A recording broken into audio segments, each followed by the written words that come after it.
When we say healthcare is the leading cause of personal bankruptcy, it's the first, second, third, fourth, fifth. Like there's nothing else matters besides healthcare when it comes to personal bankruptcy.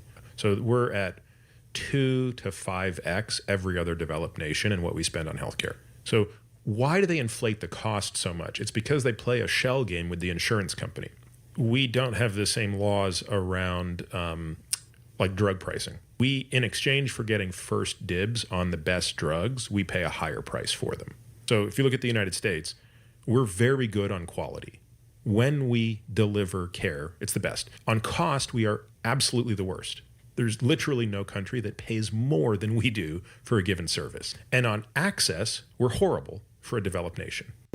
When we say health transition. Good morning, Owasso. This is the Twins with Owasso Live, and this is the Morning Loop. So us talking about the health insurance industry yesterday kind of lit a fire under us, and, we kind of like, well, we know what we're kind of talking about here. So at least maybe not from the health insurance industry, but from the auto and home insurance industry, we understand how the insurance game is played and how it works. And why most people get angry with insurance companies is because they don't really understand where insurance companies are coming from.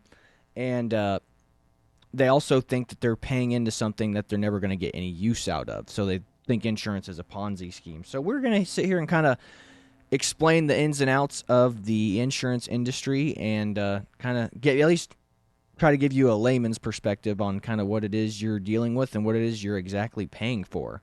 So yes, the health insurance industry is messed up, and again, that dumb kid that went out there and shot that guy, and again, that that they're talking about this kid, and what's his name? Something Luigi. It's Luigi Mangione. Luigi like Mangione. people have been saying he's Luigi's Mansion. Yeah, but Luigi's Mansion. So this guy, apparently there's no connection. There's actually no link. This guy might just be some left-wing activist taking credit to help the killer get away scot-free. Mm-hmm.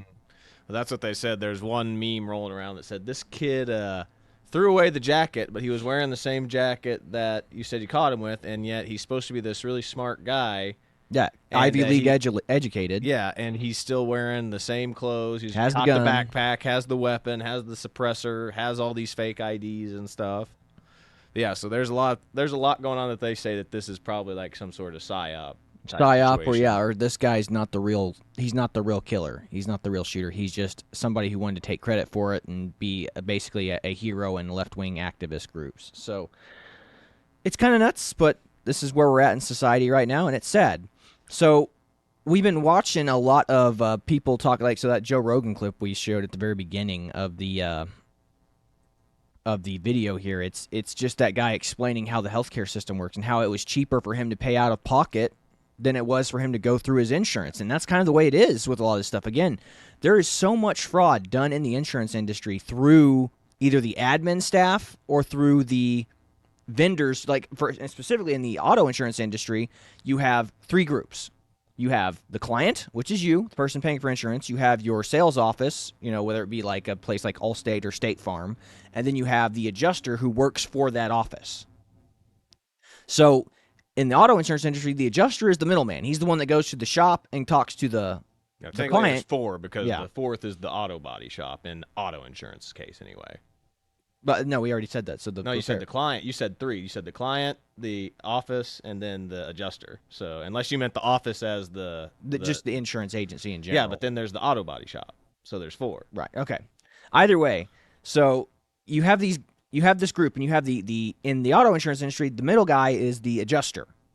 He's the guy that be like, okay, your car has this much damage, therefore we're going to write the check for this amount for them to fix car, because this is what it should cost to fix this car in the market for this vehicle and what it needs to get repaired.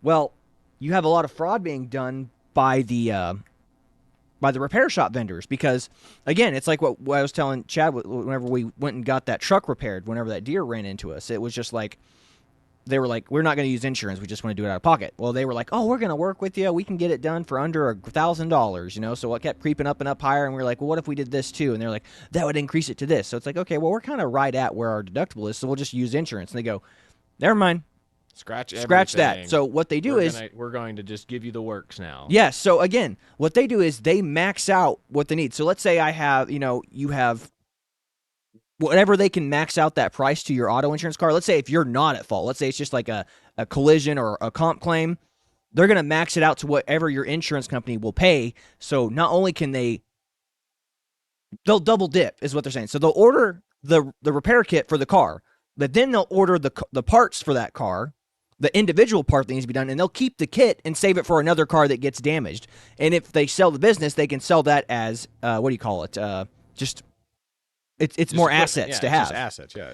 So they can upcharge whoever they're selling their business to because they're maxing out everything they can get. So again, they're not just going to buy car parts. It's like, let's say if I have a custom, like when the truck was laser blue, that's a custom paint job that's not on very many cars in this town, or let alone manufactured trucks. So it's like, we got to order this custom paint, and like they're only going to use maybe less than a quarter of that paint to repaint the car. They're going to keep that paint in there forever, when they could have just got a paint that was pretty close and just touched it up, and nobody would have been the wiser. But that's not the market we live in anymore. We live in this market where literally repair shops are going to max out the insurance, what they can charge the insurance company, restock their whole shop, overpay their repair guys. So they can be like, I pay my guys $1,000 an hour. It's like, well, what was this about? It was only going to cost me $1,000 to get my car fixed in general. It's like, yeah, but now you're using insurance. So we are writing a blank check. Insurance companies are writing a blank check to these guys. But again, it's not just the insurance companies. Like the adjuster is that guy that goes, no, you don't need that much. And then the repair shop will fight and argue with them tooth and nail going, no, this is exactly what we need to do this. Yeah. Now, am I saying all repair shops? No. But if you're wondering why your insurance rates go up every single year, it's because of this. It's not just because you have a bunch of uninsured motorists out there, so their liability insurance isn't paying for your car. It's you having to pay a collision deductible out yourself because the person who hit you probably wasn't insured anyway. Yeah. So there's a lot of factors. There's a million factors, and everyone just gets pissed whenever it happens to them. It's like, oh, woe is me. This is only happening to me. The way that we describe it is insurance is a lot like cops. Nobody likes them or likes it until they need it. Exactly. Same with police. Exactly. So, and again, a lot of people I talk to, it's like they describe insurance as a Ponzi scheme. I'm just paying into something I'm never taking anything out of. And that is true, unless you need it. And again, it's one of my instructors at OCS, a captain was like, look, you have to look at, people always look at insurance the wrong way. They need to look at insurance as this, you're paying for insurance because it's a risk you can't afford not to have covered. Mm-hmm. Like if you got into a car wreck and let's say it was a total loss. Can you afford, let's just go on an average price of a car in this market, $50,000. Could you afford $50,000 to get this guy a new car? Not to mention, could you afford that to get them their medical care taken care of as well? Probably not. Hey, This is why we were doing some research, and insurance was required by Massachusetts in as early as 1925. They required liability insurance for all people in Massachusetts. I'll pull that up. Yeah, here is when auto insurance anyway, became mandatory in certain states. The first two states to do it was Massachusetts. I can't Massachusetts. say it. Massachusetts, yeah.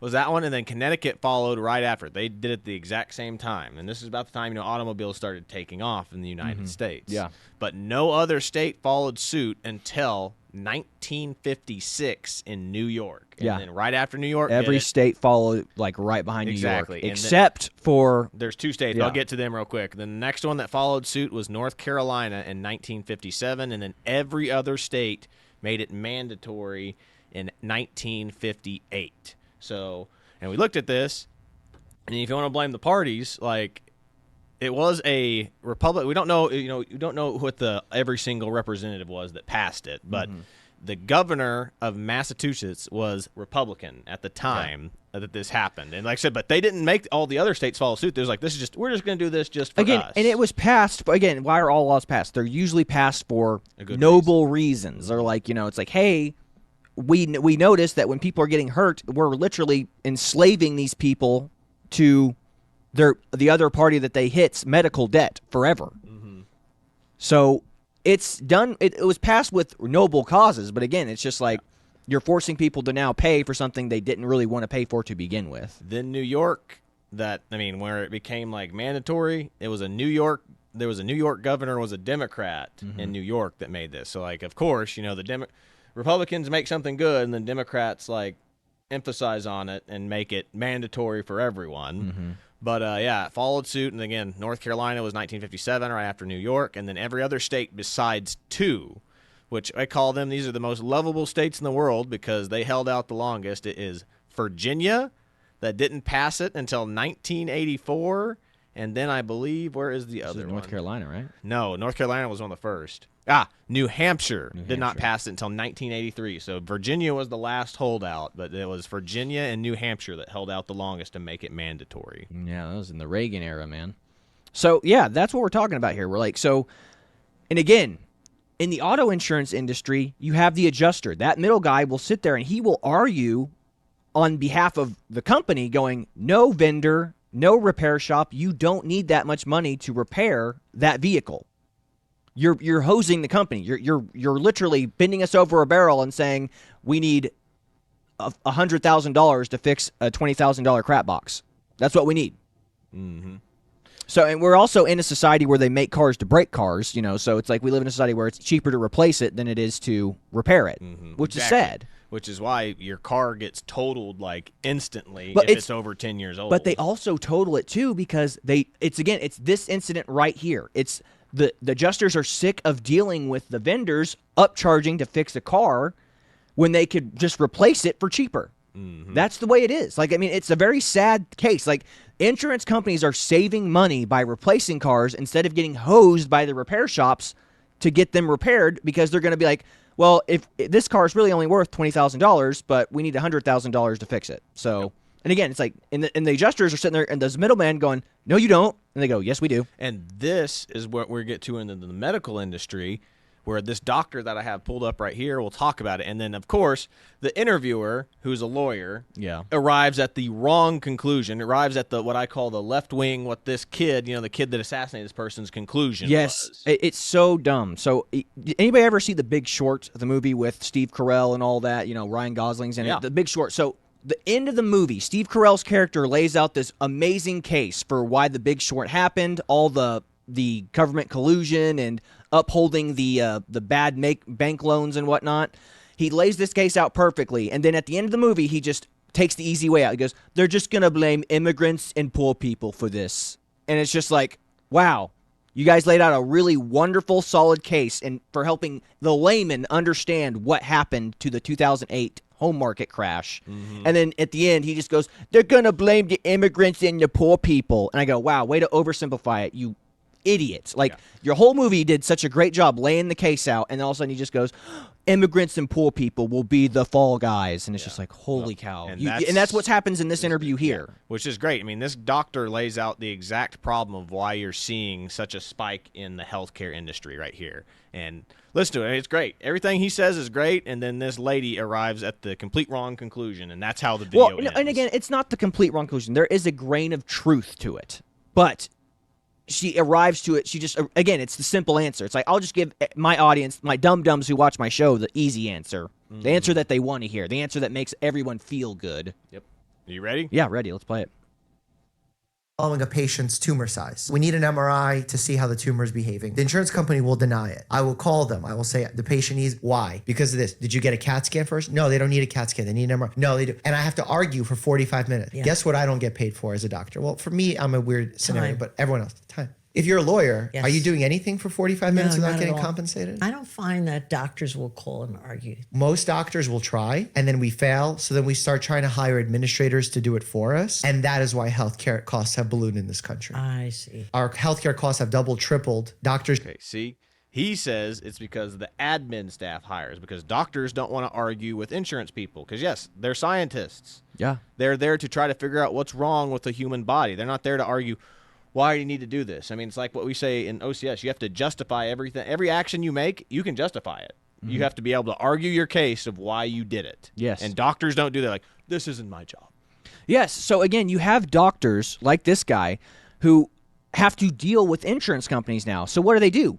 They go, I'm a doctor. I'm just here to do surgeries and give medical advice. I didn't go to college to be Donald Trump to become a negotiator. So what do? They hire admin staff. And not only do they have to hire admin staff, they have to hire admin staff that are good negotiators, people who can be like, no, the doctor needs this because of this reason.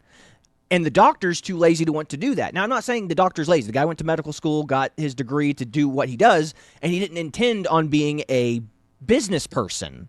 It's like, I wanted to open a practice, not be the administrative staff too.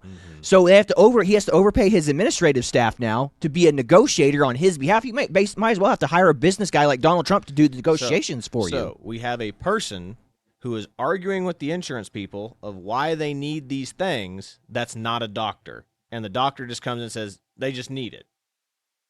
Get them this, and they don't know what they're doing. All they know is we're trying to get the biggest bang of our buck for our medical practice here. So this is why the medical industry and the medical sales supply business is so lucrative.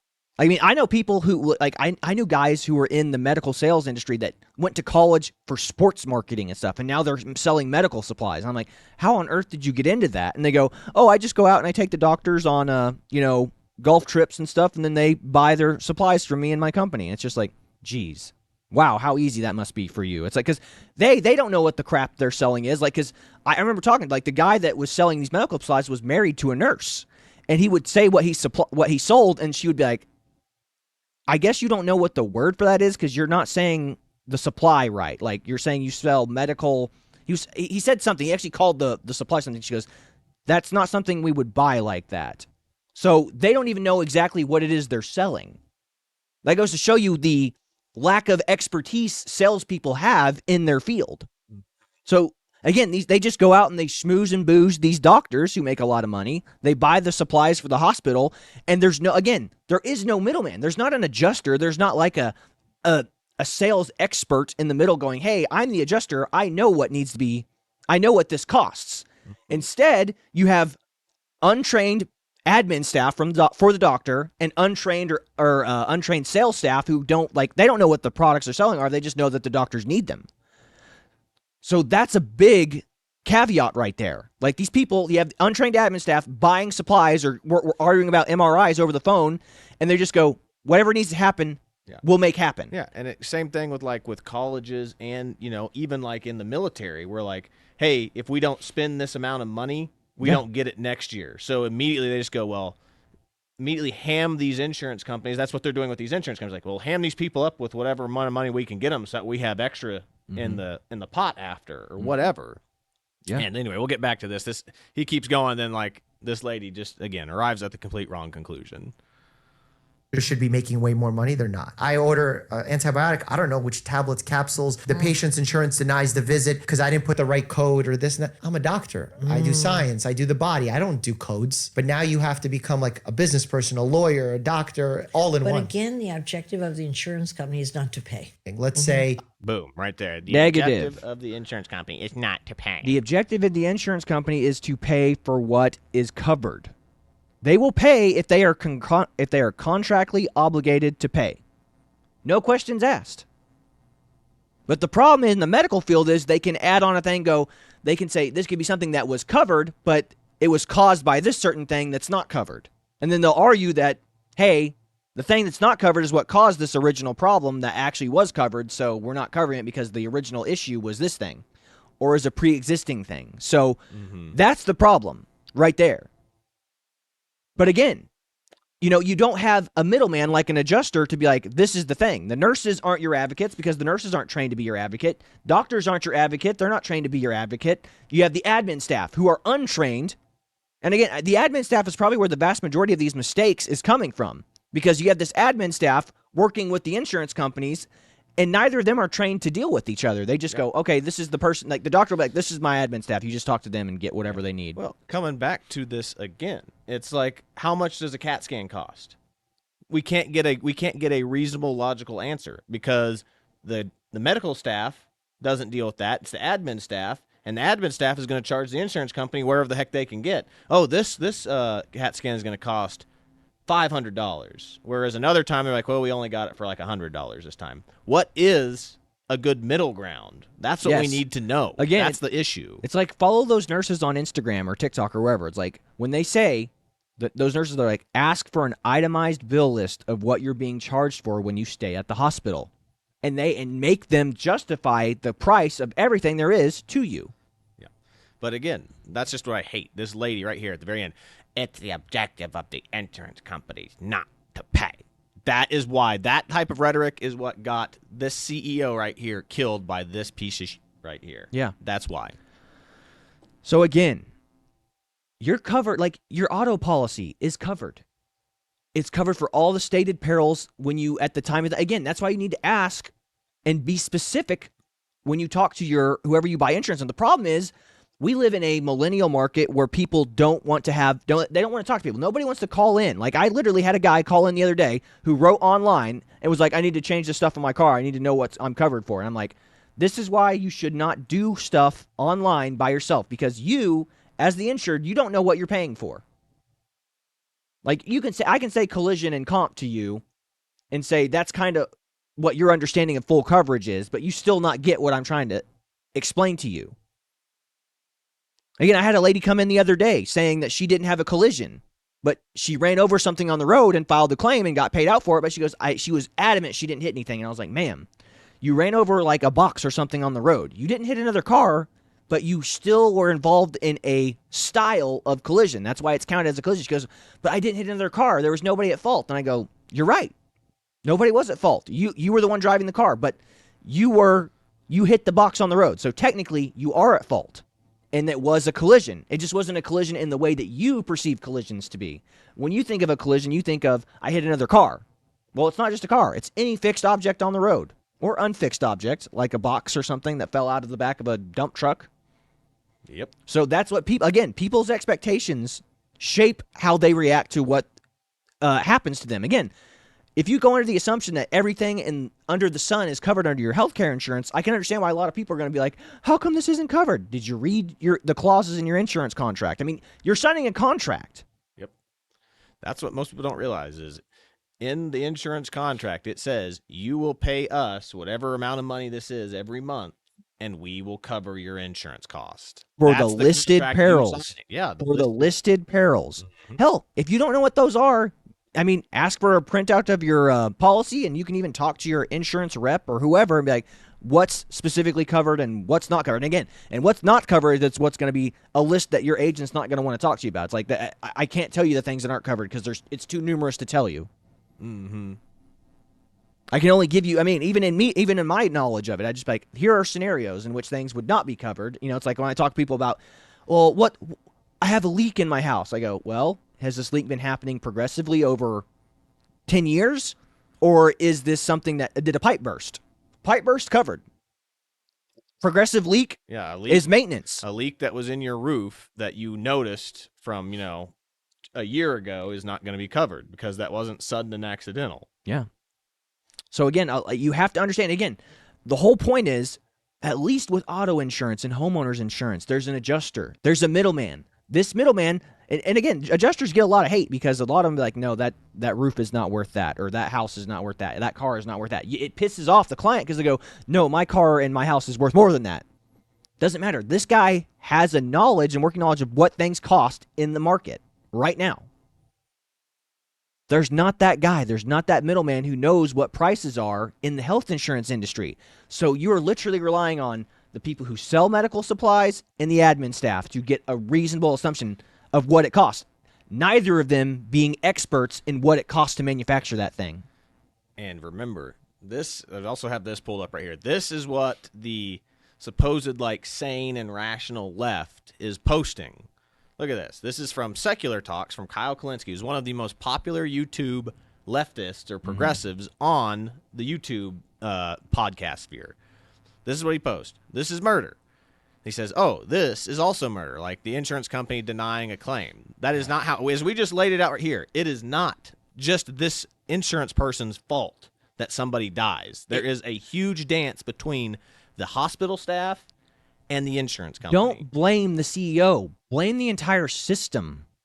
I mean, there's a lot of people working to make this machine function. And again, that meme right there operates under the assumption that people aren't getting value for what they're paying for. That's not true. Yeah. It's like Tim Pool talks about this. It's the over what's the word? You got me. It's bias. It is negativity bias. It's like if you have an iPhone, 10%. So let's say you have 10% of the iPhones that you make are going to have manufacturer problems. So if you have 1,000 iPhones and 10% of them are bad, that's 100 iPhones. So 100 people got faulty iPhones. Are you going to hear from the people who are happy with their iPhones, or are you going to hear from the people that are angry about their iPhones? Negativity bias. We never hear about the vast majority of people who are satisfied and happy with their healthcare. We only hear from the people who are pissing and moaning about it. It is negativity bias. It's negativity bias. You only hear, it's like how many planes land all over the U.S. every day safely? Guess which ones you Guess hear which about? ones you hear about? The ones where the doors blow off. The one that crashes and Yeah. disappears. I watched a video where we were criticizing, how they hired a bunch of women at Alaskan Airlines and that door blew off, you know? Well, it turns out Alaska technically has the best safety history. Like, they have the best history and track record of safety and longevity for their planes. That's interesting. They have the best because record. They're new, though. So. Exactly. Yeah. So, I mean, DEI came in and changed that real quick. But again, negativity bias. Everyone associates doors blowing off planes for Alaskan Airlines now. Doesn't matter that they have the best track record for flights up until that point. That point is where everyone goes, I don't know if I want to fly Alaska. Yeah.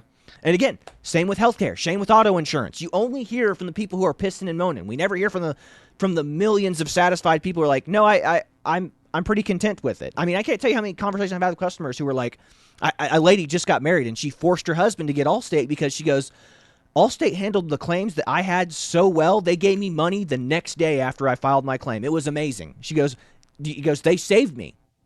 You're never going to hear from people like that. And even if you typed up a thing on a Facebook review and bombarded our office with love, it wouldn't matter because the only people who are going to matter to everyone are those negative people. It's like you read the one review because negativity sells. I mean, there's no such thing as bad press. I mean, that's the saying for a reason. That's what people want. They want negativity. Want to hear big bad corporate boss is screwing over the little man, which is very rarely ever the case. But it does happen. But I mean, it's very rare. Yeah. So again, I know insurance is not fun or sexy to talk about, but if you just let left-wing lunatics and naysayers like this kid right here say, hey, insurance, that CEO deserved it. It's like, why? He probably made the company a lot of money. He worked his way up through the company to get to where he was. And they deemed he was valuable enough to make $10 million a year. And think about that. That's not, as far as CEO goes, that's not that much money for a CEO. Yep. That's actually one of the more tame CEO salaries I've heard of. Every single person in media, like mainstream media, makes more than that guy does. Yeah, Rachel Maddow makes $25 million a year. All she does is read words that somebody else writes for her. Yeah, literally, her job is to lie to the American people. She's a propaganda piece. That CEO makes $10 million a year and has to answer to the shareholders and the angry people that work underneath him. And the angry customers that are like, you're taking away our health. So look at it that way, folks. I mean, like it's a job. Like when you're in leadership or you're in charge, it's lonely at the top. There's a reason that's a saying. That's lonely at the top, because everyone blames you for the losses, but they also credit you to the success as well. Yep. Said, but that's why I have this meme pulled up right here. Typical hero of the Democrats: a multimillionaire heir shoots a guy in the back, runs away like a coward, shakes like a little girl when he gets questioned, and pisses himself like a baby when he gets caught. Yep. And again, I don't even think this is the guy. I think he's just a fall guy. Because, I mean, it's awful convenient, all the things he had. Why didn't he change clothes? Why did he have the weapon on him? There's a million places he could have discarded the weapon. And if he's Ivy League educated, if he's a genius, made it to the Ivy League school, how are you dumb enough to keep the murder weapon on you? How are you dumb enough not to change clothes?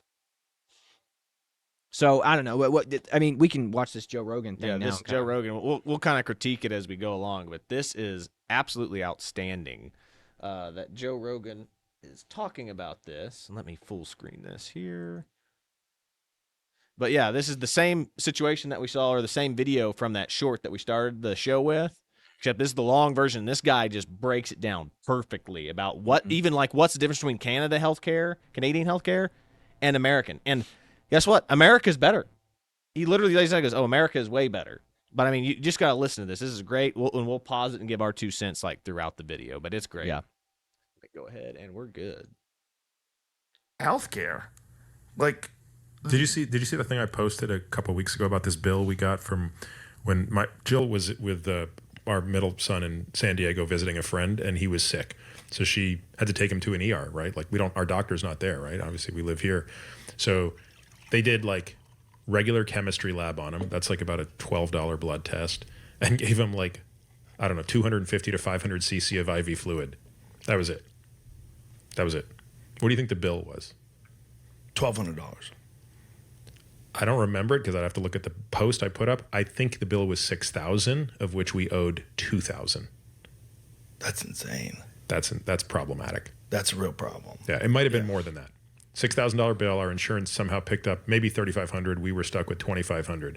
Now juxtapose that with the following fact: fewer than 50% of Americans today, if given 24 hours, can produce $2,500 in cash. Jesus Christ. So when we say healthcare is the leading cause of personal bankruptcy, it's the first, second, third, fourth, fifth. Like there's nothing else matters besides healthcare when it comes to personal bankruptcy. I mean, this does infuriate me to no end. Like I sometimes think, like, is there any other problem I would ever be interested to devoting my full attention to besides the problem I work on now? That's the only other problem that would tempt me. You know what's interesting too? If that problem was really tackled by our government and they did it in an efficient way, one of the ways they would have to do it, one of the ways they would have to address it in order to be efficient would be to encourage people to become metabolically healthy. Of which course. we have zero encouragement. Zero. In fact, there's Go ahead actually and pause that real quick. But yeah, that's kind of the purpose of what JFK is talking about. Now we have RFK. all these, RFK doing all these things trying to make America healthy again, like by going into these food companies, actually making them like put real sugar back into that, and like stop cooking with seed oils, which are giving like explosive rates of colon cancer in young people under 25. Yeah. So this is wild that, it's like they don't encourage that because the medical industry and the pharmaceutical industry wants you unhealthy, so you have to take their medications. Yeah, they want you sick, they want you isolated, they want you alone and feeling helpless. That's what they want. They don't want you strong, they don't want you healthy, they don't want you to have expertise. Yeah. The government wants you sad, lonely, unhealthy, and alone. And that way, whenever you turn on the TV and you go, yes, TV, whatever you tell me, I will do. Yep. Let's get back to this. Oh, crap. the opposite. There's encouragement for people to have body positivity and to not be fat phobic and to not fat shame, you know. And there's zero discussion about healthy diets and vitamin supplementation and the benefits of that. If they just did, like, imagine if the government was responsible for our healthcare. And they realize, hey, guys, like, we got a real problem here. We're spending too much money and we're losing money because what if the amount of money that they made was dependent upon the percentage of money that was spent on healthcare? Like, imagine if politicians, if their salary depended on the, like. See, but I there fear was a that would surplus. still get screwed up because then they would just cut costs. Yeah, that's why I was like, that sounds like a horrible idea. Mm-hmm. Making it to where government politicians were like money and salaries were like somehow. I mean, while that sounds like a good idea in theory, like that would still be corrupt because they're still more beholden to, you know, whoever's paying their bills, which would be like Exactly. a pharmaceutical company. Yeah, big pharma. I mean, think about it. I mean, all throughout COVID, what was it? Brought to you by Pfizer. Brought to you by Johnson & Johnson, a family company. Like, again, big pharma, big medical institutions, like, they are profiting nonstop off of medical sales and medical technology. Again, there is a completely unregulated market, and it's kept unregulated by the politicians to benefit the people in the medical industry. Yep. Yeah, Now, again, regulation can't be a bad thing because if you regulate it, it stops innovation. Mm-hmm. But at the same time, these people are who, again, it's like what I told you before. People who are selling medical supplies to these admin staff, I don't know what this new technology, I don't know what a reasonable cost is for that technology. Mm-hmm. So we'll pay whatever you say. And that's why it stays high. Yeah, but that's why, like, more government regulation is a bad idea because then that's just more bureaucrats with having to sign. If you want to know why there's so much, like, paperwork that has to do with this, it's government bureaucracy. Mm-hmm. Like, that's why. If more T's and I's have to be dotted, the more government bureaucracy gets involved because they want to know exactly what they're paying for. They want to know exactly why you're doing this. It's like being in the military. You have to make sure you dot every T and every I of your paperwork, or you ain't getting it. I'll give you an example. In this insurance industry, I can't tell you how many customers we have whenever they deal with a claim or something like that. Like, it's like, I can't talk to you about your claim. I'm not a claims rep. I have to get you your claims rep's number. That's the problem, though. The more people someone has to talk to in order to get their problem solved is a bad thing. The less people you have to talk to get your problem solved is a good thing. That is how you have a good business. If you only have to talk to one person to get your problem solved, that's a good business model. It's like, oh, sorry, sir, this isn't my department. Let me transfer you to that department. And they go, oh, sorry, sir, this isn't technically my department because your issue is another problem. Imagine going to a restaurant and complaining that your food wasn't done right. And he goes, oh, and the waiter goes, let me go talk to the chef. And the chef goes, let me go talk to the person we bought the beef from. Yeah. The person who bought the beef. Let me go talk to the cow. Well, I mean, but no, here's the problem too. Is like if you had a government-run like chef or a government-run like restaurant, it'd be like, we have to have one person's job is to monitor the temperature of the steak. One person's job is to flip the steak. One person's job is to make sure the steak is properly seared. One person's job is to pick up the steak and flip it over and make sure that's seared properly and check that person and make sure it was seared properly. And then you have to have a person who checks the person who monitors the steak's temperature. Like, they would create a million jobs where one guy could do it all by himself. But again, that's what government does. And you want to see the price of steaks go up, that would make it go up like 1,000%. Because now you've got 100 people working on one steak. Yeah. Again, the best business model is one where you talk to one person and your problem gets solved right then and there. That's what happens. That's why Elon Musk is such an innovator. That's why Elon Musk is so good at what he does. Because it's like, Elon Musk goes, what do we have to do to fix this problem? And he has everybody in the room go, this is some things we can do. We're going to do that right now. And we're going to solve it this instant. We're not going to wait till tomorrow. I'm not going to pass the buck to the next guy because that's what all modern businesses and corporations are doing.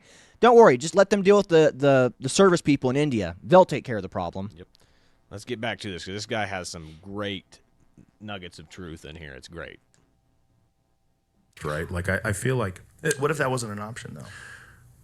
What if, Well, like, the there problem was is like we a have to standard cut. of We have care? to cut costs. This is the problem, right? We're probably up to $10,000 per capita, which is, I mean, we're actually probably more than that. We're probably $12,000, $14,000 per capita. So we're at 2 to 5x every other developed nation in what we spend on healthcare. But why? And we get worse outcomes. Okay, so the big reason comes down to made up numbers. Look at my ER example. The blood test cost, the actual cost of ordering that blood test is $12. The bag of IV fluid is probably $38. So why do they inflate the cost so much? It's because they play a shell game with the insurance company. So they say, we negotiate different rates with different insurance companies, and we're gonna build up the price enormously, but we're gonna offer you a really big discount. And we're going to make you our preferred network. We're going to be your preferred network, and there's a quid pro quo here, which is the price is enormous, but you don't actually have to pay that much. We're going to discount it to you. But if somebody comes in out of network, which we were, right? We were out of network because our network is optimized around being in Austin and not in San Diego. You're going to get screwed. And of course, if you don't have insurance, forget about it. You're paying the fake money price, Especially if there's a real injury. Pause. Oh yeah. The real injury, Isn't it amazing that if we just had price transparency, all these problems would be solved? This is what Jelly Roll talks about. This is what Jelly Roll is super active about. Like when he gets up and talks about healthcare, is price need to be transparent. I mean, Ben Shapiro talked about this all the time. How come I can't just go to a doctor and go, how much for a CAT scan? They go, I need to talk to your insurance provider and I have to get back to you. There is no other business that operates like literally, that. just go, bullshit. How much did it cost for you to get the MRI scan here to this office? And I will pay, what, a 10% upcharge on that? So if it costs $38, here's $48. Enjoy. Here's my CAT scan. I'll be on my way. That's how business should work. Yep. It's not, oh, let me go talk with your insurance company. I'll get back to you with the price of that CAT scan. Yeah, I mean, hell, next time I'll just be like, look, sorry, the price of a scalpel is $10,000. Well, I found one on eBay for $300, Doc. I'll bring it so you can perform the surgery on me. How about that? I'll save you a step, Doc. I'll bring the supplies. Yeah. You can Well, operate. remember- I'll just pay you for the technical expertise on operating on that. That's how they said that actual healthcare works in Cuba. Yeah. You, the person who's getting operated on, have to provide all the necessary equipment for the doctor. The doctor doesn't provide it for you. You have to bring it to the doctor, and then they'll do the surgery. You provide it. That's why, like, healthcare in Cuba is so much better. It's like, no, it's not. Maybe it is for the super wealthy, but if you're poor and you can't afford to go get anesthesia and the scalpels and whatever else, you're going to die. Yeah. And or like, you're going to be under a lot of pain while they're doing it to you. They're going to Exactly. strap you down. But that's what he's getting ready to get to the part where he talks about the breakdown between Canada and American healthcare system right here, and it's outstanding. You need surgery and you're not insured? Oh my God. The other thing is we don't have the same laws around like drug pricing, right? So drug, the United States basically subsidizes the rest of the world in drug pricing. So we, in exchange for getting first dibs on the best drugs, we pay a higher price for them. And other countries are basically not going to pay that because you also have better purchasing power. So if you look at Canada, for example, like the government is buying the drugs, not the payer, right? So it's a totally different system. And the challenge is no system is going to be perfect, but what really bothers me about the discussion is we're missing the point that there are 3 variables that need to be optimized around. And everybody just talks about their favorite one. But you can't talk about one without talking about the other 2. Because if you pull on one lever, you got to let up on one of the other levers. 100%. So the 3 levers are cost. How much does it cost to deliver this care? The second is quality. How good is the care? And the third one is access. How many people fall through the cracks? So if you look at the United States, we're very good on quality. When we deliver care, it's the best. There's a reason people come from all over the world here when they need their cancer surgery, right? We are certainly at or above the best for everything that would be done in medicine. On cost, we are absolutely the worst. There's literally no country that pays more than we do for a given service. Wow. And on access, we're horrible for a developed nation. Horrible, right? The On number cost, like what is the difference between, like, say, United States and Canada, Yeah. 2.5x, I would bet. Wow. Maybe 3x. Wow. Yeah. That's so crazy. And that's not like a third world country or something like that. Right. Like, that's what's. So Canada is killing us in cost. They're killing us in access because everybody's covered. Yes. But we have better quality. So you have to. So Right. that's the trade-off. Like, Right. I mean, I do talk about how my mom is getting largely veterinary medicine in Canada. I mean, like, her healthcare is horrible as far as I'm concerned. Yeah, Totally I've had unacceptable. many friends in Canada that have complained. No, a it's lot. totally unacceptable. So they have bad care, but But it's at least more everybody gets accessible, it, and it doesn't everybody cost gets you it. any money. And is it bad care because the physicians are not incentivized to provide better care because they don't make as much money? No. So first of all, I mean, at least I don't want to speak out of school because I'm so far removed from it. But when I was growing up, they had introduced salary caps. So physicians' salaries were capped. So when you hit your cap, you stopped working for the year. So high-earning surgeons would stop working in August because they'd hit their like, let's say the salary cap was $300,000. If you earned $300,000 by August, you weren't going to get paid anymore. So though they would just sit down and sit out the rest of the year. Yeah, these are the things that they don't tell you when the lefties come up and you, we should have a healthcare system like Canada. Oh yeah, perfect. You basically you won't be getting care after August. Yeah. So the doctors get from August to December off, and they start their year restart their year in January. Exactly. So you have 4 months where people are screwed as far as getting healthcare services. Exactly, and that's what they don't tell you. These are the things that they don't tell you. It's like, this is why, like, surgeries, like, people will come to America to get their surgeries done, like from Canada, everywhere else in the world to come to America because there's no wait lines. Like, as soon as you schedule it, as soon as they got you in, you're penciled in, you're ready to go. Yeah. So there, you're like, you'll die. That's what they're talking about here in a little bit. They talk about how, like, you will die from whatever, like, cancer you have your before you ailment get to your surgery because your surgery is probably like 10 plus years out. Yeah. 5 to 10 years out. In Canada. Yeah. Yep. And come back in then January. It would create this real problem where there was a bottleneck. Shortage of docs. Yeah. Yeah. But the bigger issue is just that the government is in charge of what gets done and what does not get done. And there's sort of shortages, right? So if you, like, things that you and I take for granted, right? If you tweaked your knee at jiu-jitsu tonight, you go get an MRI tomorrow. That doesn't happen in Canada. In fact, in certain provinces, it's illegal to have private clinics where you can go pay out of your own pocket to get an MRI expedited. Illegal to have private clinics where you can make your own money, not from the government. So if you are a doctor doing a private practice, you are going to jail in Canada. Again, this breeds corruption at a bureaucratic level for doctors. It's like, look, I'm friends with a doctor. I'm one of your politicians. I think I might have cancer. I'm going to go and talk to my doctor friend that I know works at the hospital. He can just get me an MRI. I didn't pay him. We're just friends. You know, he'll get a favor or payback eventually. Or even worse, you get a raise from the taxpayers. Mhm. We're going to make sure you get bonus this year with taxpayer funds. Yeah, so that's it. Like, I mean, when it's required by the government, it breeds corruption. When you have price transparency in a capitalistic system, it's going to breed efficiency and excellence, because it's like, again, all of our problems could be solved if we had price transparency, not only in every insurance industry, especially over there at the damn vendors, car vendors. It's the same thing as the healthcare insurance. Like, we need to know exactly how much this part costs, and we're not going to give you $1 more than what it's worth. Same goes, what is the price for your hourly rate for your guys? That will make sure we get that amount over to you. It's like, you're not going to pay your guys $1,000 an hour to do it. Same goes for doctors, and same goes for the medical industry. It's like, what is the exact price of this medical product? Mm-hmm. I want an itemized list of the price of everything. So again, all of our problems could be saved, and if these industries weren't rife with fraud. Fraud is the reason for insurance skyrocketing in every facet of your life. Yep. Let's get back to it. It's almost over. God, it's illegal? Illegal. I think Ontario is one of those provinces, by the way. Really? Yep. So Toronto. In Toronto, I do not believe it is legal to have private medical clinics where you can pay out of pocket. So this is where when people say, oh, we should just be like Canada, I'm like, no. We should do something Canada does. We should have universal coverage.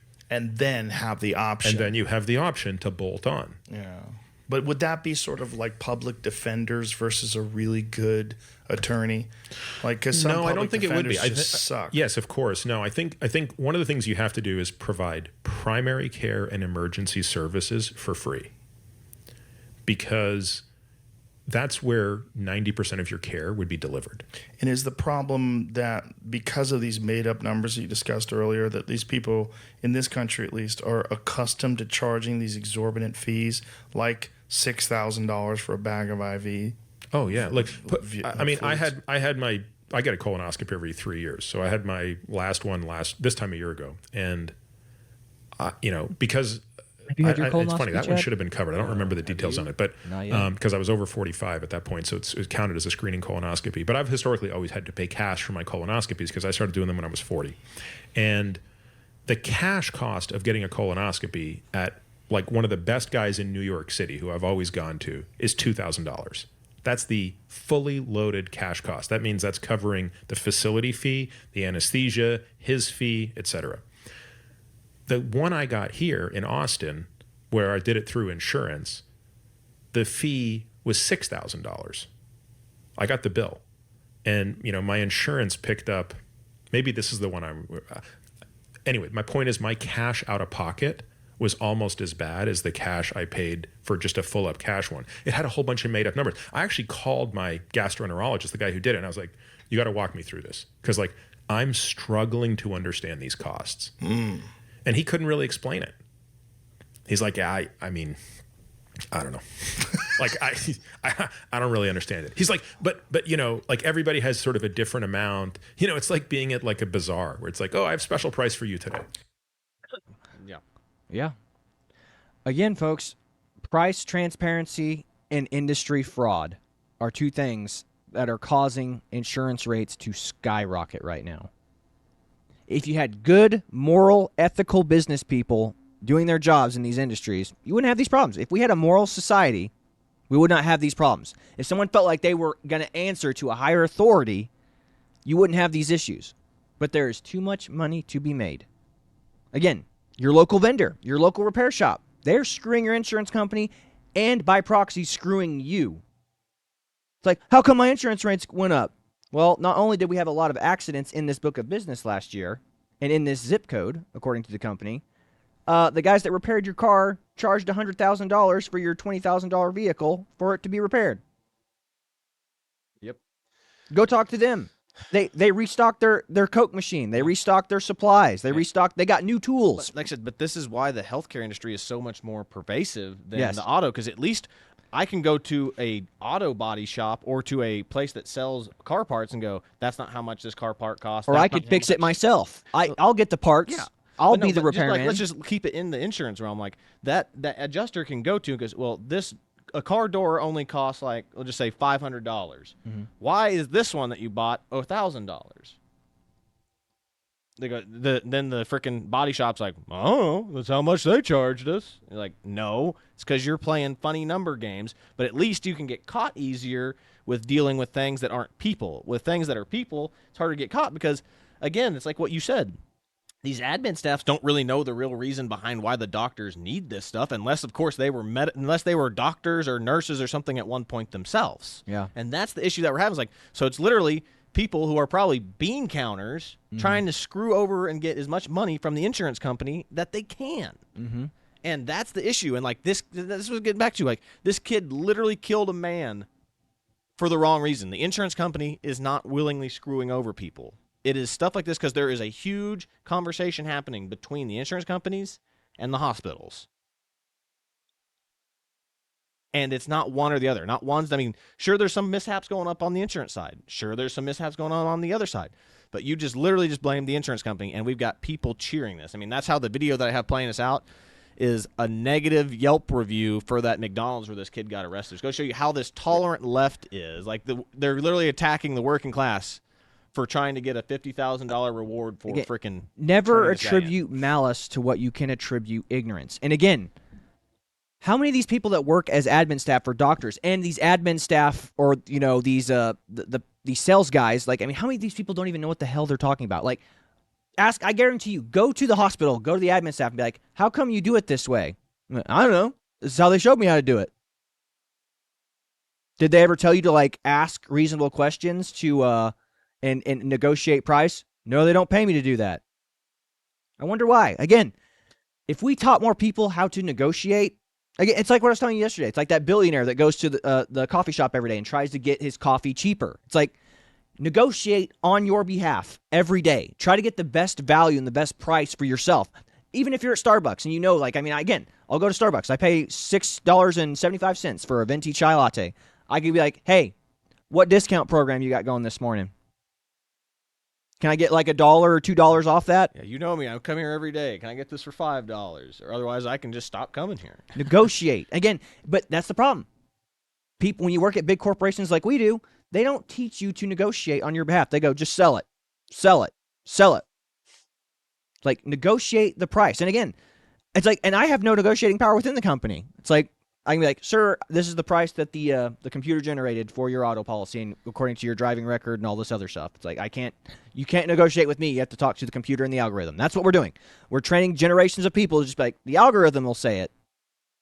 You know, it's like back in the day, my dad could open up a book and be like, oh, no, this guy's actually paying the wrong price for this zip code and the quality of this car and all this other stuff. We're talking a massive book. Yeah. We're talking like now we are literally slaves to computer algorithms. So again, don't be afraid to negotiate on your behalf. And again, don't attribute malice to a lot of these people who are doing this job. It's a complete system set up, and the people who are operating and maintaining the system have no clue how to do it. If they walked away, again, they would replace you with a monkey if they could. Mm-hmm. They would feed it bananas all day to do the same things that you do. So, that's where the AIs are coming in. AIs are going to replace all of us probably eventually. Yes. So that's about all we've got for you today. We just wanted to not give you the cheapo depot answer that movies like The Big Short, it's going to be immigrants and poor people, or it's like that lawyer lady interviewing that doctor. They just don't want to pay you. Not true. Way too oversimplified of an answer. It's like you just said that so you could have that clip go viral, you dumb woman. Yep. Especially right now with this incident that just happened. Don't treat us like we're children. I think that I have explained this in a way that the layman can understand. Yeah, I think you're smart enough to comprehend what I'm telling you. The levels of fraud going through, the levels of miscommunications, the level of lack of knowledge that these people don't know what they're doing. Admin staff, you should know what this particular medical item costs. It's like, no, I don't. I could Google it, but doesn't mean the sales company is going to sell it to me for whatever the price generated on Google. But if we taught people to negotiate and be like, no, it says this is what it should cost. Here. Imagine if you could do healthcare like an Amazon cart. Yeah. You could literally like, how much does all this stuff cost versus, no, your insurance company needs to be negotiated with the hospital. Yeah, and again, the hospital, it's like, my job is to get supplies and stuff for the hospital. It's like, no, admin staff, act like you're going to bat for the patients who are dying in the next room. Like, this person needs this particular item as cheap as he can get it so he can live tomorrow. That's what you should do, hospital admin staff. You are fighting for those people who are dying in the rooms next to you. Like, no, we're not going to pay $100,000 for this MRI scan. We're going to pay $38 for it. Negotiate with me now. Not only that, you'd be saving your hospital money, and you'd be saving whoever works at if you save the hospital money, they're going to give you a bigger salary because you're a valuable asset now. You negotiated on behalf of not only the customers, but the hospital. So that's where we're at in society. People need to start taking charge. And like I said, if you be the change you want to see in the world, be the change you want to see in the world. So that's about all I can say. This is the Twins with Owasso Live, and we wanted to give you a little overview of why insurance is so expensive. So that's about all I've got for you today. God bless you. See you later, everybody. Negative online reviews for a McDonald's in Altoona piled up after an employee called police on a customer. That customer, Luigi Mangione, is being questioned in connection with the killing of United Healthcare's CEO. Negative comments rolled in for at least 5 different McDonald's locations listed in Altoona on Yelp. This fast food restaurant houses a traitor among its employees. The working class has betrayed humanity, one review said. Other reviews mentioned finding rats, a reference to someone who deserts one side or cause. One restaurant that normally receives 1 Yelp review every month or two received about 100 one-star reviews.